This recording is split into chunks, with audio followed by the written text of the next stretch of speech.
नमस्कार मित्रों, स्वागत है आपका हमारे अपने चैनल टारगेट विद त्रिपाठी में।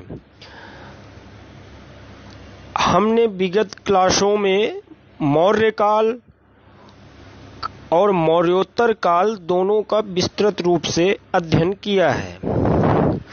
हमारी जो डिस्कशन क्लास है, जिसका प्रमुख उद्देश्य सभी बिंदुओं को छूते हुए सभी बिंदुओं पर विस्तृत डिस्कशन करना और प्रश्न निर्माण की क्षमता को स्वतः विकसित करते हुए उन प्रश्नों के उत्तर को इस वीडियो के माध्यम से खोजना है। आज हम पुनः एक नए वंश गुप्त वंश से आप सभी से यह आशा करेंगे कि पुनः प्रश्न निर्माण की प्रक्रिया को प्रारंभ रखें। चलिए, तो पिछली क्लास में हमने देखा कि मौर्य साम्राज्य के पतन के बाद मौर्योत्तर काल में विभिन्न राजाओं ने शासन किया, लेकिन उनके शासन में कोई ऐसा केंद्रीकरण नहीं था जो साम्राज्यवाद को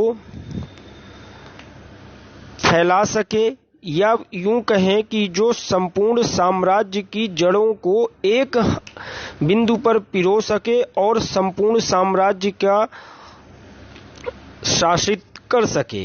तो इस आधार पर यद्यपि शक पहलव और कुषाणों ने कुछ समय तक शासन किया और अपने साम्राज्य की सीमाओं का कुछ विस्तार भी किया, लेकिन केंद्रीकरण और साम्राज्य का जो प्रशासन था वह कुछ क्षेत्र विशेष तक ही सीमित रहा और संपूर्ण भारत पर इसका वर्चस्व नहीं हो पाया। तो इन्हीं के क्रम में एक शक्ति विकसित हो रही थी जिसका नाम क्या पड़ा? गुप्त साम्राज्य। और वह काल क्या था? 240 से 550 ईसा पूर्व तक इन्होंने शासन किया। इनकी राजधानी क्या थी? पाटलिपुत्र। और इन्होंने कौन सी भाषाओं का उपयोग किया? तो कौन सी भाषाओं का इन्होंने उपयोग किया? और उस समय कौन सा धार्मिक समूह था जो प्रबलता से उस काल में पल्लवित हो रहा था? तो वह कौन सा धर्म था? हिंदू धर्म। शासन पूर्ण राजाशाही। पूर्ण राजाशाही से आशय है कि राजा ही सर्वे सर्वा होता था और वह साम्राज्य के प्रशासन में मंत्रिपरिषद का सहयोग प्राप्त करता था। अच्छा, यहाँ के शासकों ने क्या उपाधि धारण की? तो महाराजा धीराज। इनके जो प्रथम शासक हैं वह श्रीगुप्त से शुरू हुए 240, फिर से 80, फिर चंद्रगुप्त प्रथम महान सम्राट चंद्रगुप्त प्रथम, फिर विष्णुगुप्त और चंद्रगुप्त प्रथम के बाद समुद्रगुप्त हुए थे। तो इनका ऐतिहासिक युग जो माना जाता है वह एरिया 35 लाख वर्ग किलोमीटर, और इनके जो साथ में शासक थे वह कौन से थे? वो मौखरी, मैत्रक, पुष्यभूति, पाल, वर्मन और कलचुरी राजवंश। आज यह इन शासकों द्वारा, गुप्त शासकों द्वारा शासित हिस्से आज भारत के किन प्रांतों, विश्व के किन प्रांतों में आते हैं? तो पाकिस्तान और बांग्लादेश और नेपाल। किन प्रांतों में आते हैं? पाकिस्तान, बांग्लादेश और नेपाल। अपना भारतवर्ष तो है ही। अब देखिए, गुप्त साम्राज्य के विषय में जो यह मानचित्र प्रदर्शित कर रहा है, तो इस मानचित्र में यह मगध के गंगाई इलाकों से शुरू होते हुए उत्तर में और पुनः उत्तर के बाद पूर्व में और कुछ पश्चिमी इलाकों में भी इन्होंने क्या किया? अपने साम्राज्य का विस्तार किया। और इनके महान शासक समुद्रगुप्त ने दक्षिण विजय की नीति के लिए अनुनय, विनय और मोक्ष नामक जो रणनीति अपनाई थी वह भी समुद्रगुप्त के दक्षिणी अभियान में काफी प्रभावी सिद्ध हुई, जिसका अभी हम आगे विस्तृत रूप से वर्णन करेंगे। अब देखिए, अभी इस मानचित्र का विश्लेषण करेंगे, थोड़ा आगे देखते हैं कि इनका शासक कहां से कहां तक, यानी किन दिशाओं में कहां से कहां तक बढ़ा। मौर्य वंश के पतन के बाद दीर्घ काल में हर्ष तक भारत में राजनीतिक एकता स्थापित नहीं रही। कुषाण एवं सातवाहनों ने राजनीतिक एकता लाने का प्रयास तो किया, परंतु मौर्योत्तर काल के उपरांत तीसरी शताब्दी ईस्वी में तीनों राजवंशों का उदय हुआ, जिसमें मध्य भारत में नाग शक्ति, दक्षिण में वाकाटक तथा पूर्व में गुप्त वंश प्रमुख हैं। इनके जो समवर्ती शासन हुआ, किनका शासन हुआ इनके समवर्ती, तो इनके समवर्ती जो शासन हुए वो कौन कौन से हुए? प्रथम दक्षिण में वाकाटक, द्वितीय मध्य भारत में नाग शक्ति और तृतीय पूर्व में गुप्त वंश प्रमुख है। गुप्त साम्राज्य की नींव तीसरी शताब्दी के चौथे दशक में तथा उत्थान नींव तीसरी शताब्दी के चौथे दशक, और जो इनका प्रसार हुआ, जो इनका उत्थान हुआ, वह चौथी शताब्दी की शुरुआत में हुआ। प्रारंभ में उत्तर प्रदेश और बिहार में यह रहे। यह जो येलो कलर से डॉटेड है इसको देखिएगा, यह प्रारंभ में कहाँ रहे? बिहार में, उत्तर प्रदेश में। और साम्राज्य के पहले शासक इनके कौन थे? चंद्रगुप्त प्रथम।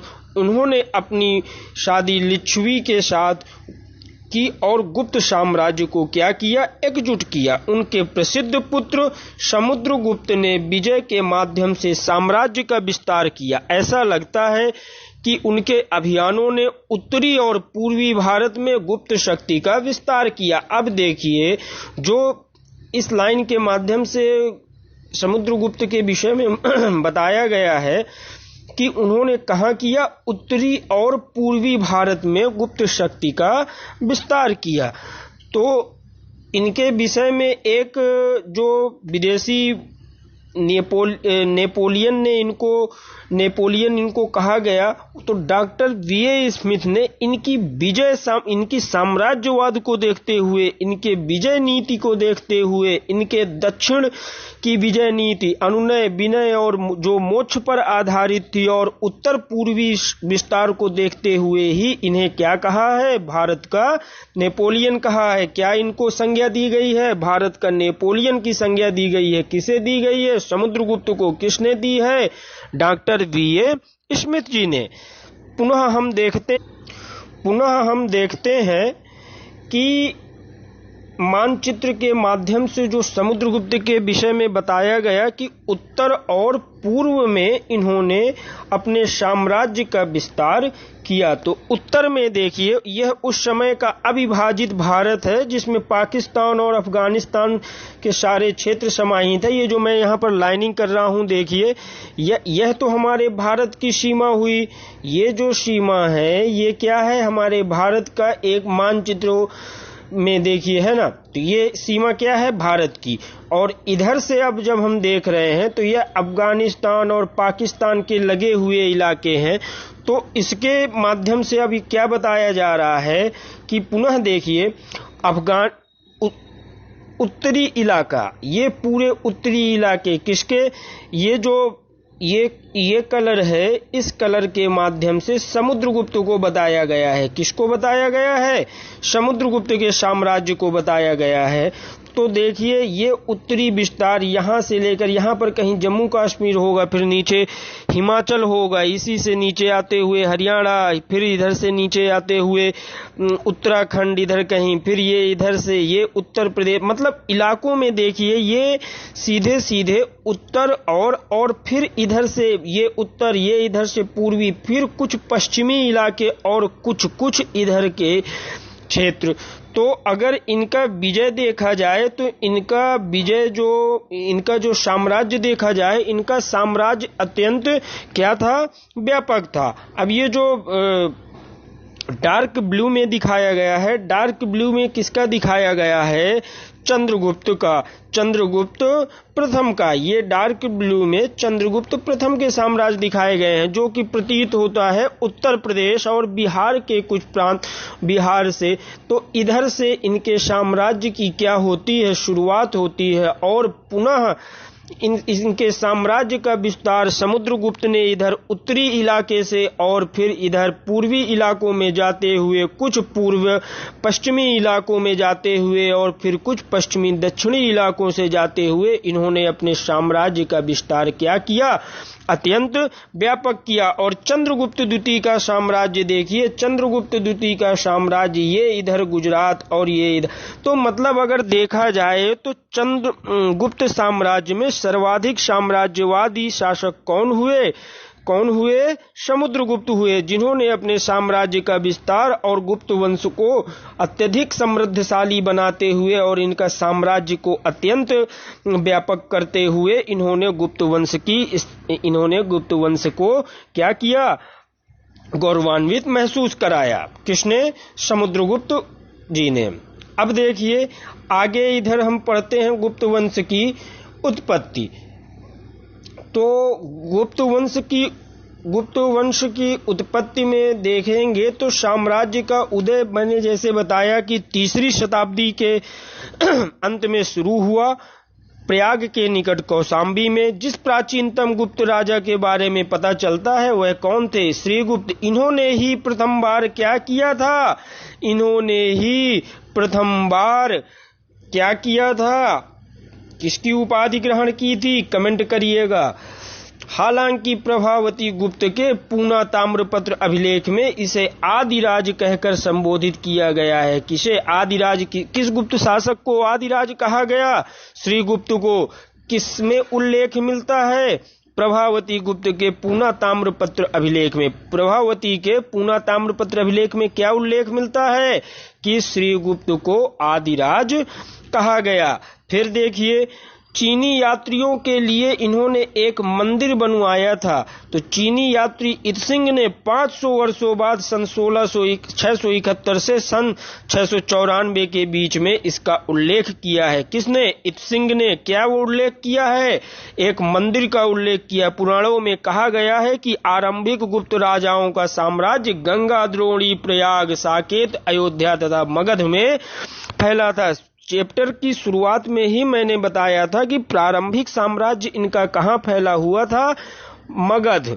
कहाँ फैला हुआ था? उत्तर प्रदेश। कहाँ पर? मगध और उत्तर प्रदेश। किन इलाकों में? इलाके थे गंगा, द्रोणी, प्रयाग, साकेत और बिहार के मगध में। अब देखिए श्रीगुप्त के समय में महाराजा की उपाधि सामंतों को प्रदान की जाती थी। मैंने अभी थोड़ी देर पहले यह बोला था। क्या बोला था? कि श्रीगुप्त ने प्रथम कौन सी उपाधि ग्रहण की थी? क्या बोला था? श्रीगुप्त ने प्रथम कौन सी उपाधि ग्रहण की थी? या तो श्रीगुप्त को कौन सी उपाधि दी गई थी? तो कौन सी दी गई थी? सामंत। और उस समय सामंत किसे कहा जाता था? उस समय केपी जायसवाल जी के अनुसार उस समय सामंत किसे कहा जाता था? तो भारत के अधीन छोटे से राज्य का जो शासक होता था उसको क्या कहा जाता था? सामंत। यानी श्रीगुप्त क्या रहे होंगे? सामंत। प्रथम सामंत उपाधि किसके? श्रीगुप्त के समय में महाराज की उपाधि किसे? सामंत को। यानी प्रथम महाराज की उपाधि किसे दी गई? श्रीगुप्त को। प्रथम महाराज की उपाधि किसे दी गई?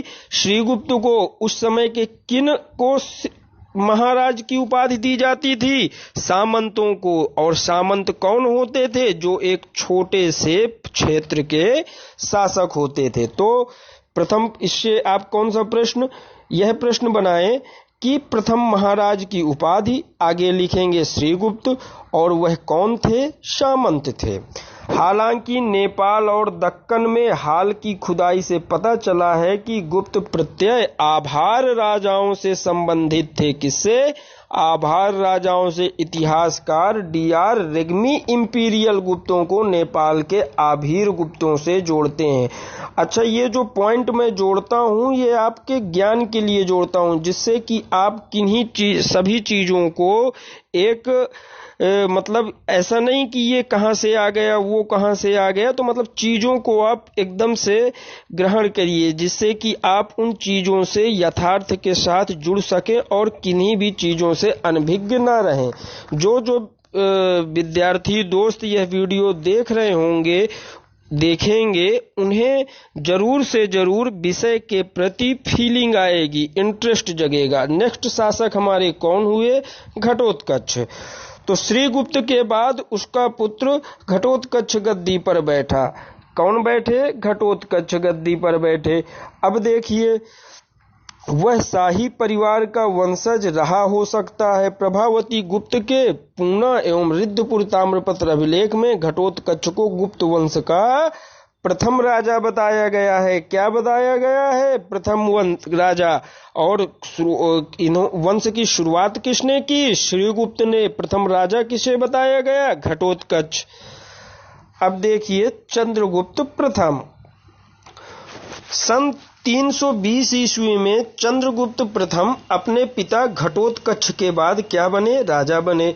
चंद्रगुप्त गुप्त वंशावली में पहले स्वतंत्र शासक था जिसने महाराजाधिराज की उपाधि ग्रहण की। देखिए, मैं जानबूझकर वहां पर कई बार यह दोहराया। क्या? श्रीगुप्त ने कौन सी उपाधि ग्रहण की? महाराज की।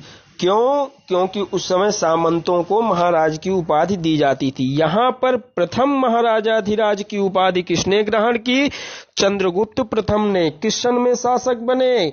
320। कब तक शासन किए? 335 ईस्वी तक। पुराणों तथा हरिसेन लिखित प्रयाग प्रशस्ति अभिलेख से। अच्छा, हरिसेन किसके दरबारी कवि थे? कमेंट करके आंसर दीजिएगा। अब देखिए, पुराणों तथा हरिसेन लिखित प्रयाग प्रशस्ति अभिलेख से। तो प्रयाग प्रशस्ति अभिलेख किसका लिखित है? हरिसेन का। हरिसेन किसके दरबार में कवि थे?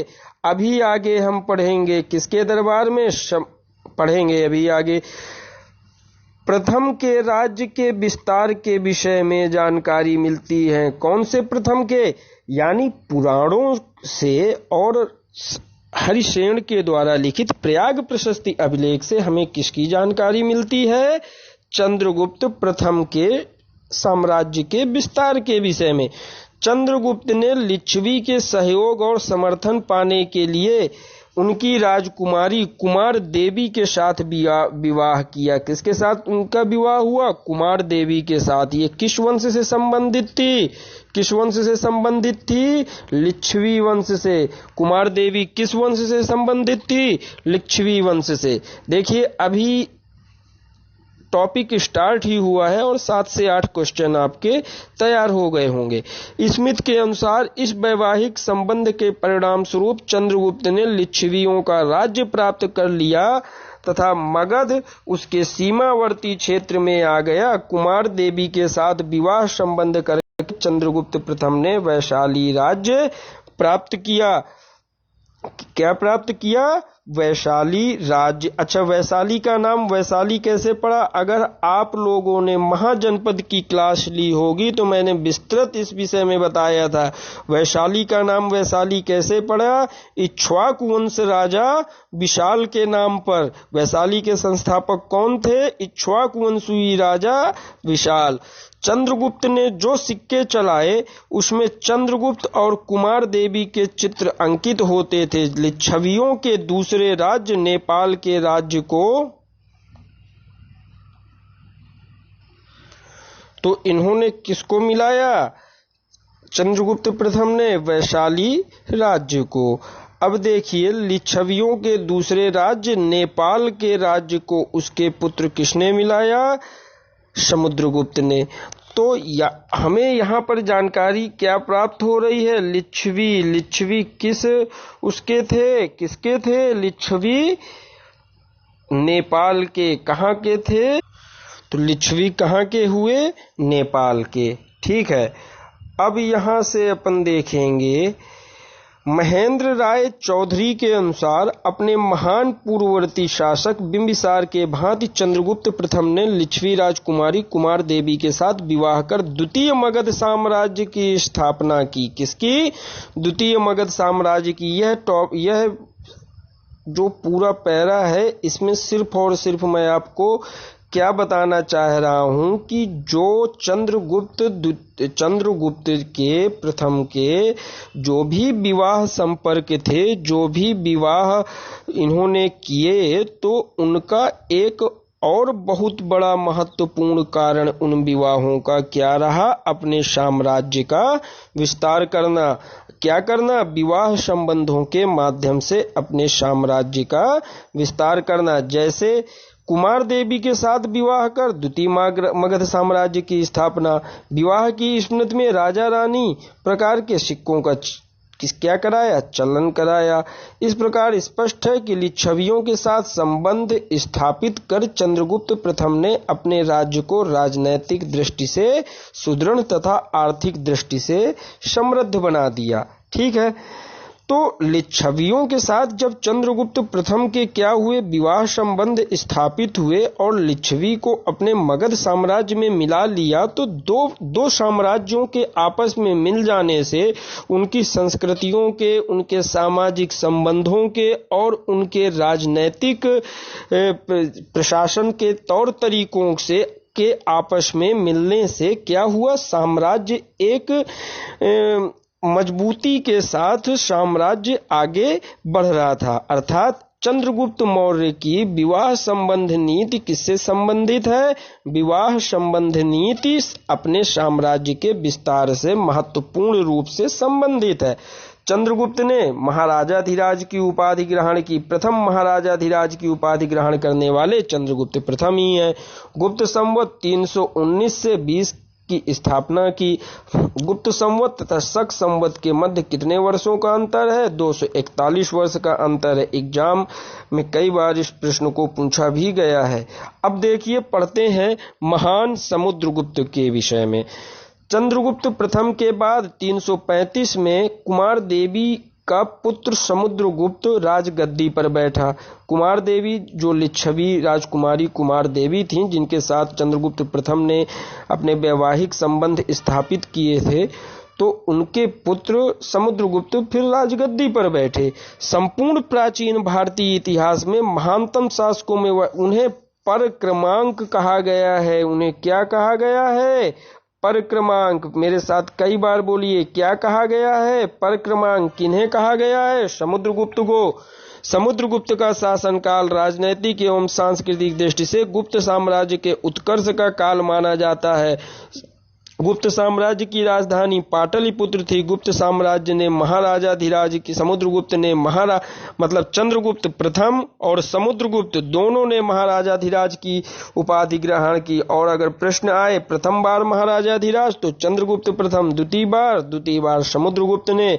स्वयं को लिच्छवी दौहित्र कहे जाने पर गर्व अनुभव करते थे। क्या? लिच्छवी दौहित्र। श्रीलंका के शासक मेघवर्मन ने बोध गया में एक बौद्ध बिहार के निर्माण की अनुमति पाने हेतु अपना राजदूत कहां भेजा था? समुद्रगुप्त के पास भेजा था। तो अगर प्रश्न आता है कि मेघवर्मन ने बोध गया में बौद्ध विहार निर्माण की अनुमति किससे प्राप्त की? तो समुद्रगुप्त से। समुद्रगुप्त एक असाधारण वैसे भी साम्राज्यवाद और युद्ध जीतने की कला में जो भी शासक प्रवीण होगा वह युद्ध में अत्यंत क्या होगा? निपुण होगा। उसकी सैनिक और प्रशासन की शक्ति क्या होगी? अत्यंत उच्च होगी। तभी वह क्या कर सकता है? अपने साम्राज्य का विस्तार कर सकता है। एक अच्छा राजा ही, एक उत्साही राजा ही अपने सैनिकों के सामने एक बेहतर उदाहरण प्रस्तुत कर सकता है। और समुद्रगुप्त इस मामले में अपने समकालीन कई राजाओं से बहुत आगे था। वह वीरता की एक जीती जागती मिसाल था।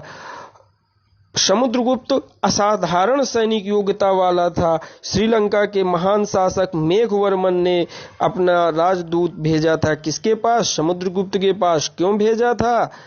क्यों भेजा था? बौद्ध विहार के निर्माण हेतु। अच्छा, समुद्रगुप्त के विषय में हुआ, मैंने आपको बताया ही कि विंसेंट ने इनको क्या कहा? नेपोलियन कहा। अब इनका सबसे महत्वपूर्ण अभियान दक्षिण की तरफ दक्षिणापथ था।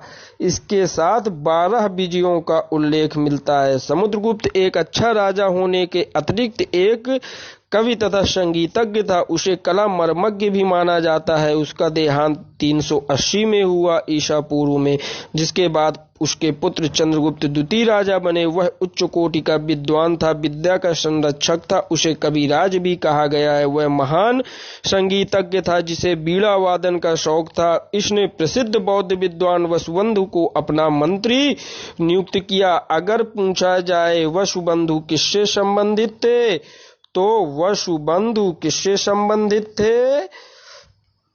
बताइए, किससे संबंधित थे? गुप्त वंश से। वसुबंधु किससे संबंधित थे? गुप्त वंश से। ठीक।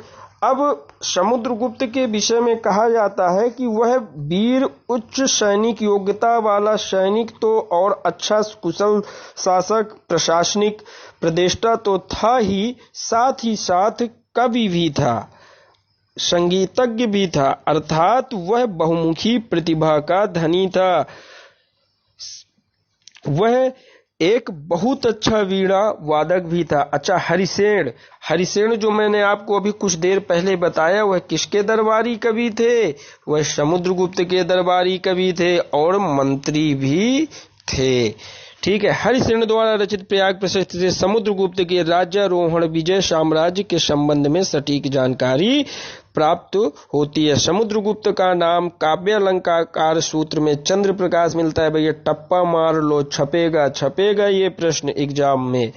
अब देखिए, समुद्रगुप्त के साम्राज्य के विषय में पढ़ते हैं।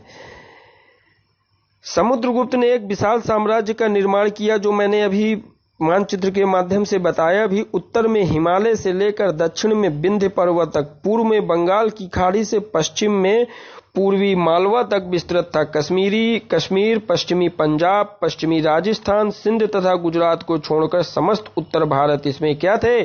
सम्मिलित थे। दक्षिणापथ के शासक तथा पश्चिमोत्तर भारत के विदेशी शक्तियां उसकी अधीनता स्वीकार करती थी। समुद्रगुप्त ने सैन्य विजय के उपरांत एक अश्वमेध यज्ञ करवाया।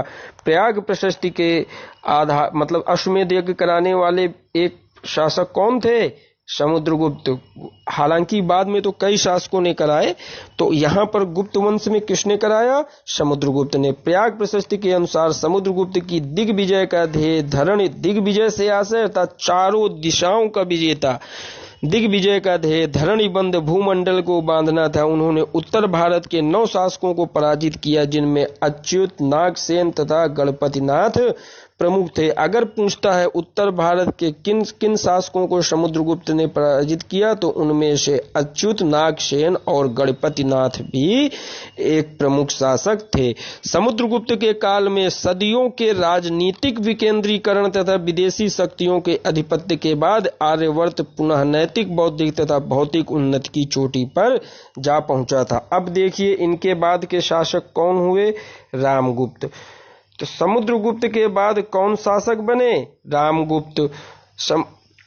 और विभिन्न साक्ष्यों के आधार थोड़ा क्या है, कंफ्यूजन भी है कि इनके द्वारा भी यही बने कि नहीं, तो एक मोटा हिसाब मैं दे रहा हूं। विभिन्न साक्ष्यों के आधार पर पता चलता है कि समुद्रगुप्त के 2 पुत्र रामगुप्त, चंद्रगुप्त। रामगुप्त बड़ा होने के कारण पिता की मृत्यु के बाद गद्दी पर बैठा, अर्थात क्या समझ में आ रहा है?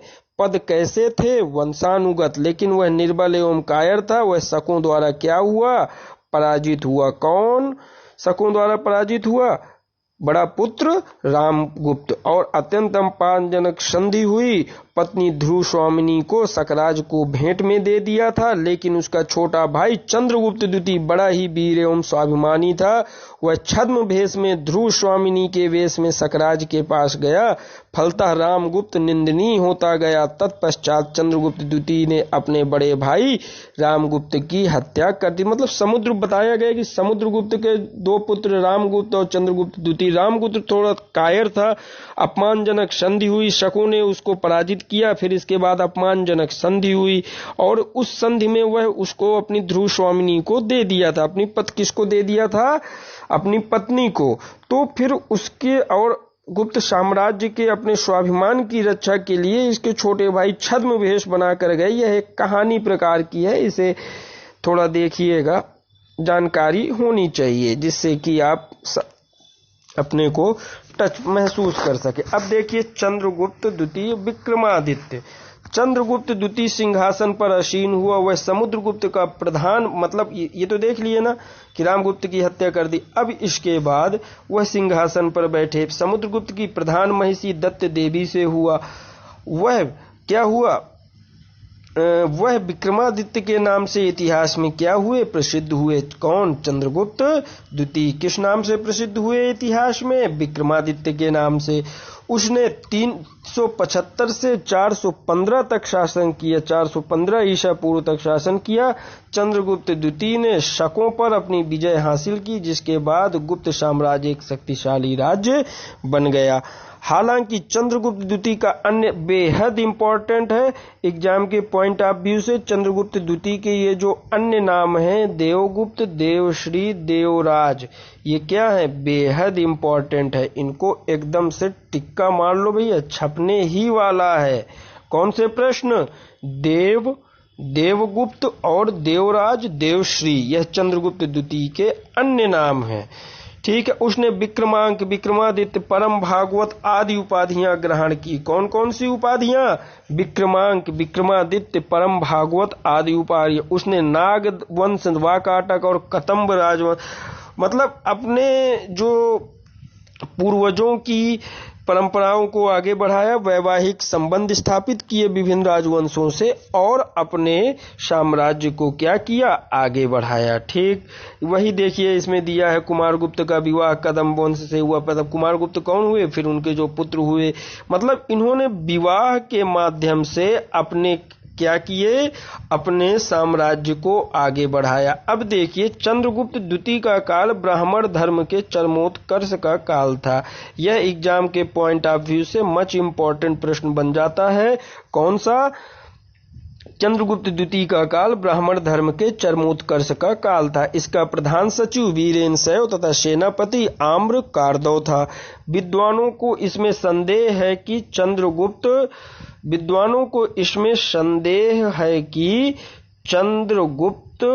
मतलब देखिए कुल मिलाकर यह बताया गया है कि चंद्रगुप्त द्वितीय तथा विक्रमादित्य एक ही व्यक्ति हैं कि नहीं। मतलब देखिए ऐतिहासिक साक्ष्य भी कहीं कहीं पर कुछ चीजों की स्पष्टता नहीं करते हैं। उसके शासन का, अच्छा फाहियान किसके शासनकाल में आया था भारत? फाहियान चंद्रगुप्त द्वितीय के शासनकाल में। किसके शासनकाल में आया था? चंद्रगुप्त द्वितीय के शासनकाल में। कौन आया था? चीनी बौद्ध यात्री फाहियान। कौन? चीनी बौद्ध यात्री फाहियान। किसके शासनकाल में? चंद्रगुप्त द्वितीय के शासनकाल में। चंद्रगुप्त एक महान प्रतापी सम्राट था। उसने अपने साम्राज्य का विस्तार किया। अच्छा इन्होंने कौन कौन सी विजय की? तो इन्होंने शकों को हराया, ठीक, जो हमेशा गुप्त राजाओं को परेशान किया करते थे। फिर वाहिक विजय इन्होंने की, बंगाल विजय इन्होंने की, अन्य कई गणराज्यों पर भी इन्होंने क्या की? विजय की। गुजरात के काठियावाड़ तथा पश्चिमी मालवा पर राज्य करते थे उन शकों को पराजित किया था। किन शकों को? जो गुजरात के काठियावाड़ और पश्चिमी मालवा पर शासन करते थे, उन शासकों को क्या किया? चंद्रगुप्त द्वितीय ने पराजित किया। अगर प्रश्न आता है कि चंद्रगुप्त द्वितीय के विजय अभियान बताइए, तो उनमें से एक विजय अभियान शक भी होगा, वाहिक विजय भी होगी, बंगाल विजय भी उन्हीं अभियानों का हिस्सा रहा होगा और गणराज्यों पर विजय भी चंद्रगुप्त द्वितीय ने प्राप्त की। तो परिणामतः चंद्रगुप्त द्वितीय द्वारा इन गणराज्यों को पुनः विजित कर कौन कौन से विजय प्राप्त की? शक विजय। नंबर दूसरा, अच्छा शकों पर विजय के उपलक्ष्य में इन्होंने क्या प्रचलित किया? मुद्रा रजत प्रचलित की। यानी कौन सी मुद्रा? रजत मुद्रा का प्रचलन करवाया और उपाधि कौन सी धारण की? सकारी, मतलब शक पर विजय, सकारी उपाधि, वाहिक विजय। अच्छा, ये प्रांत कहां पर था? जो पंजाब पर था, ब्यास का निकटवर्ती भाग है वहां। अब और कौन? बंगाल विजय, गण राज्यों पर विजय। अब आगे देखिए, गुजरात से लेकर पूर्व में बंगाल तक तथा उत्तर में हिमालय। गुजरात कहां पर? पूर्व में अब इधर कहां? उत्तर में हिमालय की तप घाटी से दक्षिण में कहां? नर्मदा घाटी तक, नर्मदा नदी तक। चंद्रगुप्त द्वितीय के शासन काल में उसकी प्रथम राजधानी पाटलिपुत्र और द्वितीय राजधानी कौन सी हुई? उज्जैनी। भैया टिक्का मार लो, छपेगा। प्रथम राजधानी कौन सी? पाटलिपुत्र और द्वितीय राजधानी कौन सी? उज्जैनी। किनकी? चंद्रगुप्त द्वितीय की। अब चंद्रगुप्त द्वितीय का काल साहित्य का स्वर्ण युग भी कहा गया। क्या कहा गया? साहित्य का स्वर्ण युग। उसके दरबार में विद्वान एवं कलाकारों को, अब वह जितना वीर था, वह जितना सैनिक कार्यों में निपुण था, उतना ही विद्वानों का प्रश्रयदाता था। चंद्रगुप्त द्वितीय के दरबार में ही नवरत्नों का निवास था। कौन कौन से नवरत्न? कालिदास, धन्वंतरि, छपड़क, अमर सिंह, शंकु, बेताल भट्ट, घटकर पर, वराह मिहिर, वररुचि, आर्यभट्ट, विशाख दत्त, शूद्रक, ब्रह्मगुप्त, विष्णु शर्मा और भास्कराचार्य उल्लेखनीय थे। कौन कौन से? वराह मिहिर गणिताचार्य हैं, आर्यभट्ट वैज्ञानिक हैं, विशाख दत्त मुद्रा राक्षस जिसने लिखी, शूद्रक, ब्रह्मगुप्त, विष्णु शर्मा, मतलब कई प्रकार के विद्वानों का इनके दरबार में क्या था? इनके दरबार में निवास था। ये पूरा पैरा बेहद इंपॉर्टेंट है एग्जाम के क्वेश्चनों की दृष्टि से। ऐसे एग्जाम क्वेश्चन में जरूर से जरूर आते रहते हैं। अब देखिए, इनके बाद कुमारगुप्त प्रथम चंद्रगुप्त द्वितीय की मृत्यु के बाद 415 ईसा पूर्व में शासन पर बैठे। चंद्रगुप्त द्वितीय की द्वितीय पत्नी ध्रुव देवी से यह उत्पन्न हुए थे। कौन से? ध्रुव देवी से उत्पन्न सबसे बड़े पुत्र थे। कुमारगुप्त प्रथम का शासन शांति और सुव्यवस्थित का था। साम्राज्य की उन्नति के पराकाष्ठ अपर था। मतलब साम्राज्य की उन्नति तो थी ही, क्योंकि चंद्रगुप्त द्वितीय साम्राज्य वाद के एक पर्याय थे और यह अपना शासन किसको देकर गए थे? कुमारगुप्त प्रथम को। तो इनकी उन्नति तो थी ही थी। इसने अपने साम्राज्य को अधिक संगठित और सुशोभित बनाए रखा। गुप्त सेना ने पुष्यमित्रों को बुरी तरह पराजित किया और कुमारगुप्त ने अपने विशाल साम्राज्य की पूरी तरह रक्षा की, जो उत्तर में हिमालय से दक्षिण में नर्मदा तक तथा पूर्व में बंगाल की खाड़ी से लेकर पश्चिम में अरब सागर तक विस्तृत था। और कुमारगुप्त प्रथम के अभिलेखों या मुद्राओं से ज्ञात होता है कि उसने अनेक उपाधियां ग्रहण की। कौन कौन सी उपाधियां ग्रहण की? महेंद्र, श्री महेंद्र सिंह, महेंद्र दिव्य। मिलरक अभिलेख किससे संबंधित है? कुमारगुप्त से।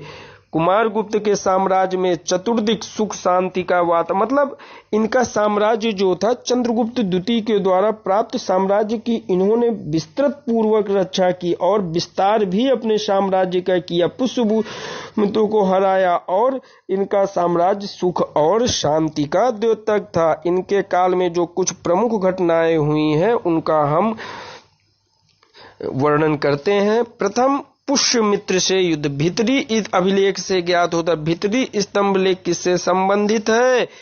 कुमारगुप्त से। बेहद इंपॉर्टेंट प्रश्न भैया, छप्पा छाप लो। कौन सा? भीतरी स्तंभ लेख, भीतरी अभिलेख किससे संबंधित है?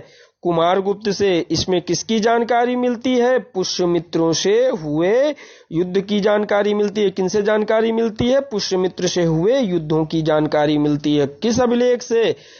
भीतरी अभिलेख से। किससे संबंधित है? कुमारगुप्त से संबंधित है। दक्षिणी विजय अभियान।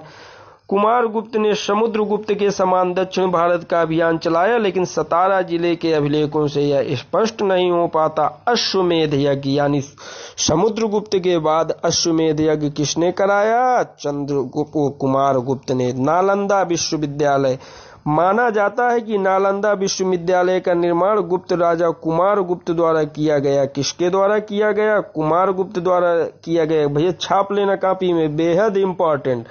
नालंदा जिसका अर्थ क्या होता है? कमल, और कमल किसका प्रतीक है? ज्ञान का। नालंदा यानी कमल देने वाली, अर्थात ज्ञान देने वाली। तो नालंदा का स्थापक किसे माना जाता है? राजा कुमार गुप्त को। अब देखिए स्कंदगुप्त, पुष्यमित्र के आक्रमण के समय कुमार गुप्त की मृत्यु हो गई थी। पुष्यमित्र ने जब, हालांकि उनको हराया तो गया, लेकिन उस आक्रमण के समय कुमार गुप्त की क्या हो गई? मृत्यु हो गई। और फिर कौन गद्दी पर आए? स्कंदगुप्त आए। इन्होंने कब तक शासन किया? 12 वर्षों तक शासन किया। कब तक शासन किया?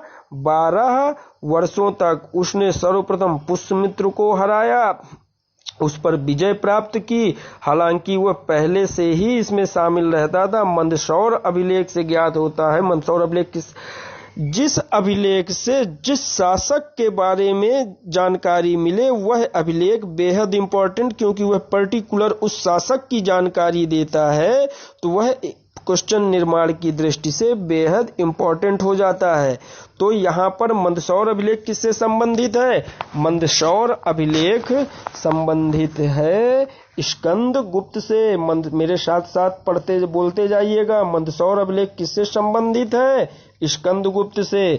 भीतरी स्तंभ लेख किससे संबंधित है? भीतरी स्तंभ लेख कुमार गुप्त से संबंधित है। तो यानी भीतरी किससे संबंधित है? कुमार गुप्त से। और मंदसौर किससे संबंधित है? स्कंदगुप्त से।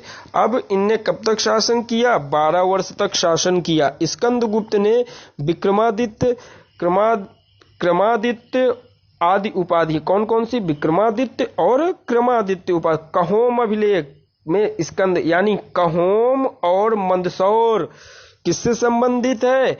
स्कंदगुप्त से। अब देखिए इनका एक कार्य और बहुत इंपॉर्टेंट है। वह कौन सा है? कि इसने सुदर्शन झील का क्या किया था? पुनरुद्धार किया था। सुदर्शन झील प्रथम बार किसके शासन में बनी थी? मौर्य काल। जब मैं पढ़ा रहा था तब मैंने यह पढ़ाया था। चंद्रगुप्त मौर्य के काल में प्रथम बार बनी थी, जिसमें तुषास्प थे। फिर अब क्या हुआ? स्कंदगुप्त के समय में इस झील का पुनरुद्धार किया गया। किसके समय में? स्कंदगुप्त के समय में। सौराष्ट्र के गवर्नर पर्णदत्त के पुत्र चक्रपालित को सौंप। उसके शासनकाल में संघर्षों की भरमार लगी रही। किसके शासनकाल में? स्कंदगुप्त के शासनकाल में। मतलब उन्होंने क्या क्या किया? देखिए, प्रथम हूण लोगों से उन्होंने क्या किया? युद्ध किया। बहुत ही दुर्दांत कबीले थे हूण, और उनके साम्राज्य से पश्चिम साम्राज्य को भी खतरा बना हुआ था। श्वेत हूणों के नाम से पुकारे जाने वाले उनकी एक खासा हिंदकुश पर्वत को भारत की ओर पार करके फारस तथा भारत की ओर रुख किया। मतलब हूणों ने क्या किया था? आक्रमण किया था। किसके काल में? स्कंदगुप्त के काल में। फिर गुप्त साम्राज्य को चुनौती दी, और स्कंदगुप्त ने फिर उन्हें क्या किया? यानी हूणों का आक्रमण प्रथम बार कब हुआ? हूणों का आक्रमण स्कंदगुप्त के काल में हुआ। और उन्होंने क्या किया? स्कंदगुप्त ने इनको, स्कंदगुप्त ने हराया। मेरे साथ साथ बोलिए, हूणों का क्या, ऐसे याद किया कि हूणों का क्या हुआ? स्कंदगुप्त ने हराया। हूणों का क्या हुआ? स्कंदगुप्त ने हराया। यानी स्कंदगुप्त के समय में हूणों ने क्या किया था? आक्रमण किया था। घुमा फिरा कर क्वेश्चन इस समय पूछे जाते हैं। इस दृष्टि से कई प्रकार से क्वेश्चनों को पढ़ा करिए।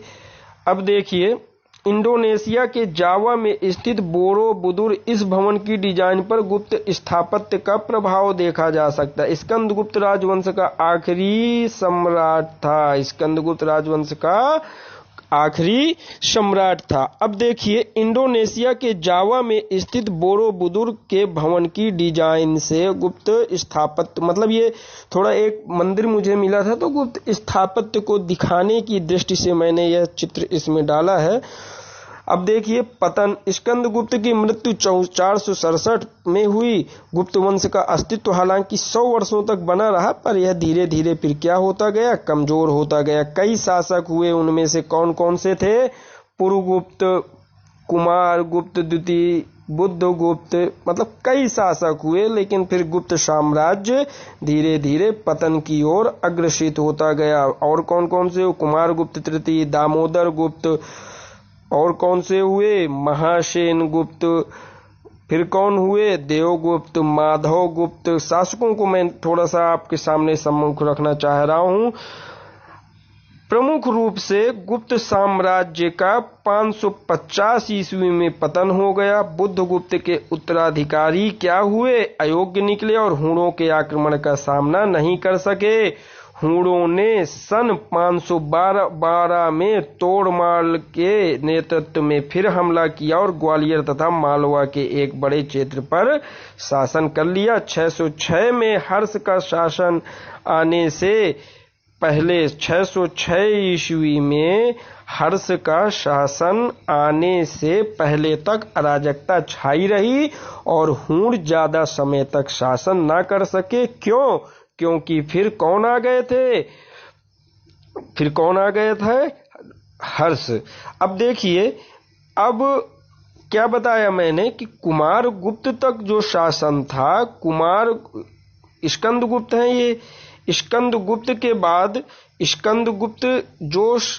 कुमारगुप्त तक तो शासन बढ़िया था, फिर स्कंदगुप्त के समय में हूणों का आक्रमण किया। हालांकि उन्होंने हूणों को हराया, लेकिन हूणों का आक्रमण फिर इसके बाद कई शाखाओं में हुआ, कई बार हुआ, और इन क्रमों में इनका सामना पुरुगुप्त, कुमारगुप्त द्वितीय, बुद्धगुप्त और कुमारगुप्त तृतीय और दामोदर गुप्त, महासेन गुप्त, देवगुप्त, माधव गुप्त, इन शासकों ने उन हूण आक्रमणों का सामना वीरता पूर्वक नहीं किया और प्रशासनिक नियंत्रण और प्रशासनिक गतिविधियां इस हिसाब से नहीं रहीं कि वह हूणों का शासन कर सके। फलतः गुप्त साम्राज्य का क्या हो गया, अंत हो गया। ये उत्तर गुप्त राजवंश ज्ञान की दृष्टि से देख लीजिएगा, बाकी यह राजवंश कोई एग्जाम के पॉइंट ऑफ व्यू से विशेष नहीं है। गुप्तकालीन स्थापत्य देखते हैं। गुप्त काल में कला, विज्ञान और साहित्य ने अत्यधिक समृद्धि प्राप्त की। तिगवा का विष्णु मंदिर कहाँ है, जबलपुर में। तिगवा का विष्णु मंदिर कहाँ है, जबलपुर में। भूमरा का शिव मंदिर कहाँ है, नागौद में। नचना कुठार का पार्वती मंदिर कहाँ है, मध्य प्रदेश में। देवगढ़ का दशावतार मंदिर कहाँ है, झांसी में। भैया टिक्का मार लेना, छपेंगे ये प्रश्न, क्या होंगे, छपेंगे, कई एग्जामों में छप चुके हैं।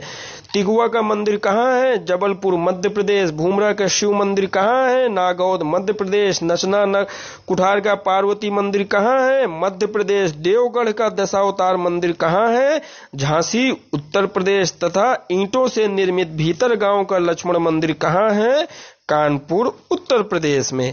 अब देखिए गुप्तकालीन मंदिरों की विशेषताओं को देखते हैं। गुप्तकालीन मंदिर की विशेषता क्या होती थी, मंदिरों का गर्भगृह बहुत साधारण होता था।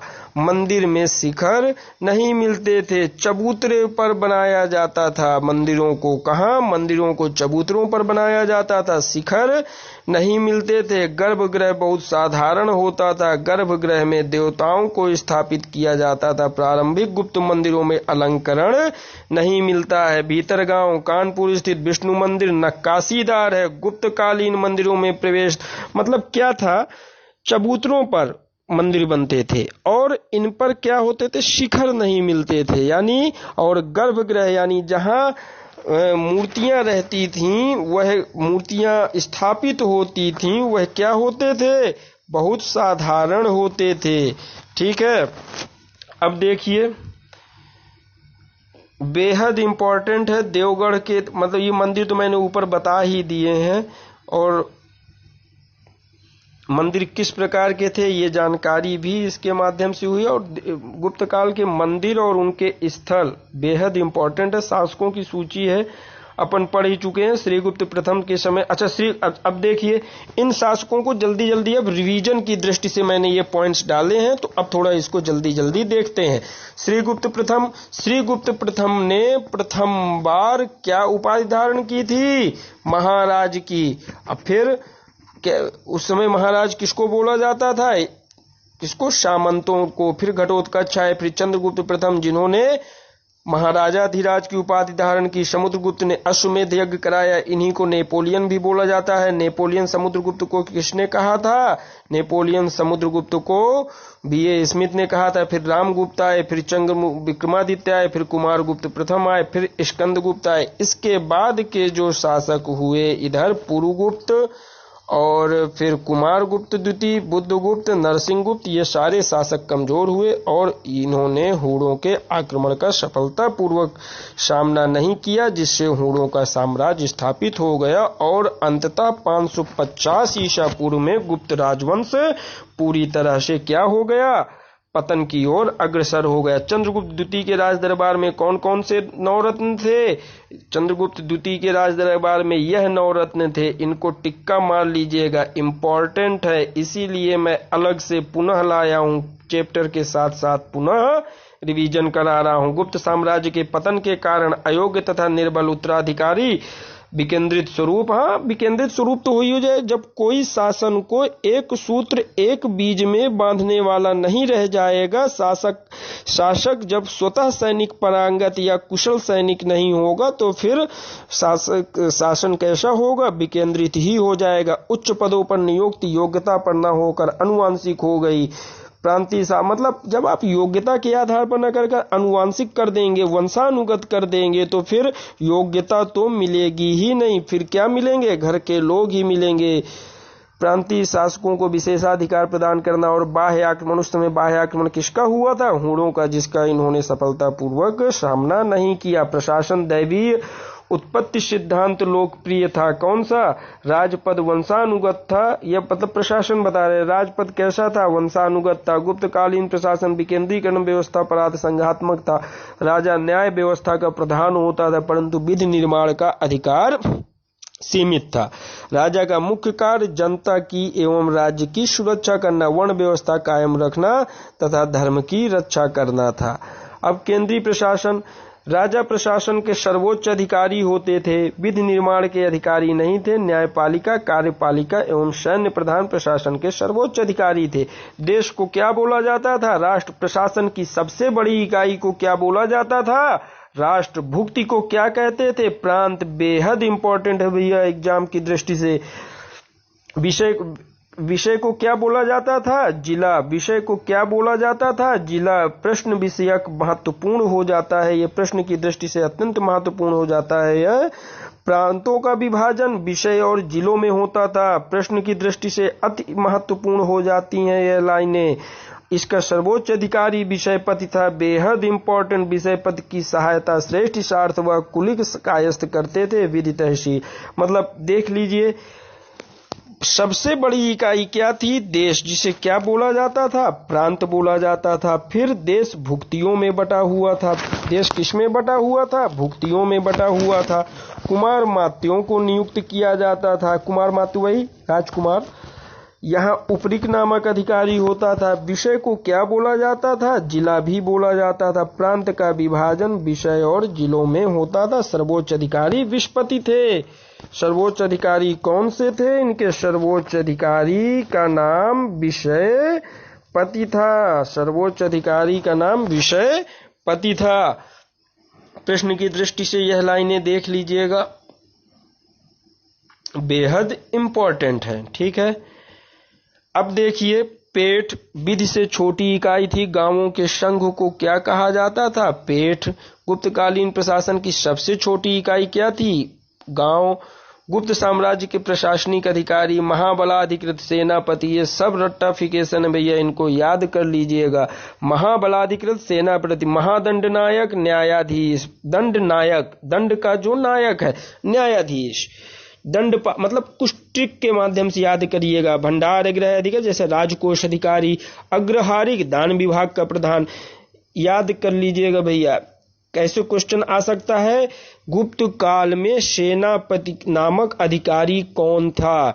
ऑप्शन दे देगा, महाबलाधिकृत, महादंडनायक, दंडपाशिक, संधि विग्रहक, तो कौन थे? बलाधिकृत। इस प्रकार से क्वेश्चन इससे निर्माण करिएगा। गुप्तकालीन अर्थव्यवस्था कृषि पर आधारित थी। भूमि के कई प्रकार थे, वास करने योग्य भूमि, बिना जोती गई भूमि, घास मैदान वाली भूमि, दलदल भूमि। इनको क्या कहा जाता है, यह इंपॉर्टेंट है। तो क्या करिएगा, इसका निर्माण अपने कॉपी में प्रश्न के रूप में कर लीजिएगा। राजस्व, भू राजस्व ही राज्य की आय का मुख्य। यद्यपि कोई व्यापार वगैरह की दृष्टि से गुप्त साम्राज्य को स्वर्णकाल नहीं, गुप्त साम्राज्य को स्वर्णकाल कहा जाता है। व्यापार की दृष्टि से अभी राष्ट्र इतना समुन्नत नहीं हुआ था, शासक व्यापार की दृष्टि से साम्राज्य इतना समुन्नत नहीं हुआ था, लेकिन कृषि राज्य की आय का प्रमुख साधन थी और राजस्व कुल आय का 1/6 हिस्सा होता था।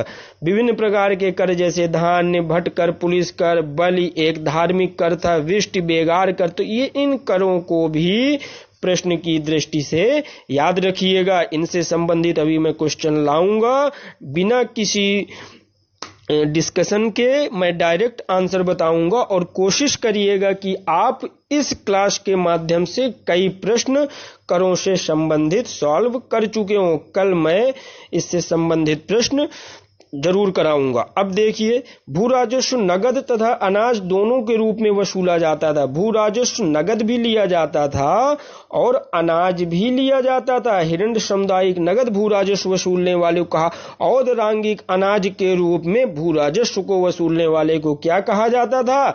औदरांगिक। गुप्तकालीन व्यापार कैसा? रोमन व्यापार का पतन हो चुका था, दक्षिण पूर्व एशिया एवं चीन के साथ व्यापार में वृद्धि हुई थी। अच्छा, उस समय क्या व्यापार किया जाता रहा होगा? कपड़ों का, किसका? मसालों का, और किसका? अपने सिल्कों का। तो यानी इन माध्यमों से भारत का व्यापार किसके साथ समृद्ध हुआ था? दक्षिण पूर्व एशिया और चीन के साथ। किसके साथ? दक्षिण पूर्व एशिया और चीन के साथ। और आंतरिक व्यापार में अभी भी क्या थी? कमी ही थी। गुप्तकालीन साम्राज्य कैसा था? ब्राह्मणवादी था। विभिन्न पेशावर समूह जातियां थी। शूद्रों की सामाजिक दशा में कुछ सुधार हुआ था, वैश्यों की सामाजिक दशा में तुलनात्मक रूप में गिरावट आई थी। शूद्रों को अब कहीं कहीं पर उनके अधिकारों से वंचित नहीं किया जाता था। दास प्रथा इस काल में भी प्रचलित थी। अब देखिए, मौर्य काल में मेगास्थनीज कहते हैं दास प्रथा नहीं थी, यहां तो गुप्त काल में भी है। स्त्रियों की दशा देखिए, स्त्रियों की दशा में सती प्रथा का प्रथम साक्ष्य भानुगुप्त के एरण अभिलेख से प्राप्त हुआ। यहां पर भानुगुप्त नाम नहीं लिखा, लेकिन एरण अभिलेख को किसने लिखा है? भानुगुप्त ने। सती का प्रथम साक्ष्य इसी से प्राप्त हुआ है। पर्दा प्रथा भी थी, बाल विवाह भी था, बहु विवाह भी था। देवदयानी स्त्रियों की दशा क्या हुई? तुलनात्मक रूप से गिरी। अब देखिए धार्मिक स्थिति, तो धार्मिक स्थिति में ब्राह्मणवादी पुनरुत्थान के कारण यहाँ यज्ञ पद्धति पुनर्जीवित हो रही थी। मंदिर मूर्तियों का निर्माण हुआ, अवतारवाद की धारणा का उदय हुआ, और मंदिर मूर्ति और यज्ञ हमेशा धार्मिक स्थिति और क्रियाकलापों को क्या करेंगे? मजबूत ही करेंगे। अर्थात किसका प्रभाव प्रमुख रूप से रहा? मंदिर और यज्ञ हुए, मतलब ब्राह्मण कालीन धर्म, हिंदू कालीन धर्म का वहां पर क्या था? बोलबाला था। भगवान हरिहर की मूर्ति प्राप्त हुई। शैव एवं वैष्णव समन्वय को यह क्या करती है? परिलक्षित करती है। किसकी मूर्ति? भगवान हरिहर की मूर्ति। त्रिदेव ब्रह्मा विष्णु महेश की संकल्पना प्रथम बार इसी काल में आई। ब्रह्मा विष्णु महेश की संकल्पना प्रथम बार किस काल में आई? गुप्त काल में ही। ब्राह्मणवाद के उत्थान के कारण धार्मिक कर्मकांडों में पुनः वृद्धि हुई। मूर्ति पूजा का प्रभाव बढ़ा। बौद्ध और जैन धर्म पर भी प्रभाव पड़ा। बौद्ध एवं जैन धर्म पर, बौद्ध एवं जैन धर्म में भी मूर्ति बनना शुरू हुई। मूर्ति का प्रथम साक्ष्य हमें गुप्त काल से ही प्राप्त होता है। मंदिरों का निर्माण, भक्ति कर्मकांड, मूर्ति पूजा इस काल की प्रमुख विशेषता थी। कर्मकांड चालू हो गए। तो उत्तर वैदिक काल में कर्मकांडों को कोई विशेष स्थान नहीं था, लेकिन गुप्त काल आते आते तक कर्मकांडों का स्थान क्या हो गया? प्रबल हो गया। गुप्तकालीन स्थापत्य देखिए, ये तो रिवीजन के लिए मैंने डाला, थोड़ा सा देख लें। देवगढ़, ललितपुर, तिगवा मंदिर, जबलपुर, एरण मंदिर, सागर, भूमरा, सतना, नसना कुठार, पन्ना और भीतरगांव, कृष्ण मंदिर, कानपुर। अब देखिए गुप्तकालीन शिक्षा एवं साहित्य। तो गुप्तकालीन शिक्षा अधिकांश रचनाएं प्रेम प्रधान एवं सुखांत होती थी। रचनाओं में उच्च वर्ण के पात्र संस्कृत बोलते थे। क्या बोलते थे? संस्कृत। शेक्सपियर एवं कालिदास की रचनाओं में मुख्य अंतर प्रेम गाथा के अंत का होता है। यानी संस्कृत अधिकांश रचनाएं प्रेमाधार एवं सुखांत होती थी, और जो इसकी महाभारत एवं रामायण का अंतिम रूप से संकलन इसी काल में हुआ। बेहद इंपॉर्टेंट, महाभारत एवं रामायण का अंतिम रूप से संकलन किस काल में हुआ? गुप्त काल में हुआ। क्या बोली जाती थी भाषा? उच्च वर्ण के लोग संस्कृत, शूद्र एवं महिलाएं कौन सी भाषा बोलती थीं? प्राकृत भाषा। गुप्त काल की रचनाएं देख लीजिए। मालविकाग्निमित्रम कालिदास, अभिज्ञान शाकुंतलम का विक्रमोर्वशीयम, और ये कालिदास की हैं। मुद्रा राक्षस विशाख दत्त की है। चंद्रगुप्त मौर्य कालीन विश्लेषण व कथा। देवी चंद्रगुप्तम विशाख दत्त चंद्रगुप्त द्वितीय द्वारा शक राजा का वध एवं देवी चंद्रगुप्तम ने की रचना किसने की? विशाख दत्त ने। इसमें किसका वर्णन किया गया है? शक राजा का वध एवं ध्रुव देवी रामगुप्त का पत्नी से विवाह। बेहद इंपॉर्टेंट है भैया, इसको एकदम कॉपी में क्या कर लेना, छप्पा मार लेना। मृच्छकटिकम शूद्रक, चारुदत्त एवं वसंत वेशन सेना की प्रेम गाथा, स्वप्न वासोदत्ता, भास, अन्य रचनाएं। ये तो अब क्या है, यहाँ पर जितनी रचनाएं हैं ये किनकी हैं? कालिदास की। ऋतुसंहार, मेघदूत, कुमार संभवन, सब 10 कुमार चरित्र की रचनाएं। दंडिनी, काव्य दर्शन दंडिनी, अमर कोश, अमर सिंह, ये किनकी रचनाएं हैं? 10 कुमार चरित्र की। ब्रह्म सिद्धांत, आर्यभट्ट, सूर्य सिद्धांत, आर्यभट्ट, आर्यभट्टियम, पंचतंत्र किसकी रचना? विष्णु शर्मा के द्वारा लिखित। कामसूत्र किसकी रचना? वात्सायन। बेहद इंपॉर्टेंट है। चरक संहिता, चरक, मृच्छकटिकम, शूद्रक। चरक संहिता किसकी? चरक के द्वारा। मृच्छकटिकम किसके द्वारा? शूद्रक के द्वारा।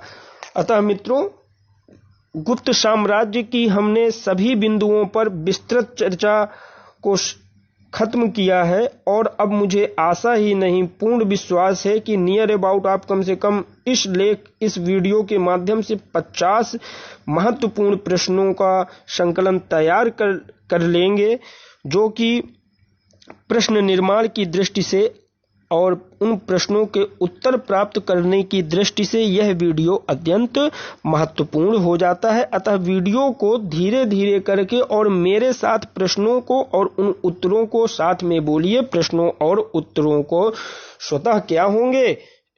कंठस्थ होंगे। धन्यवाद दोस्तों। If you like this video then like, share and subscribe. Please support me.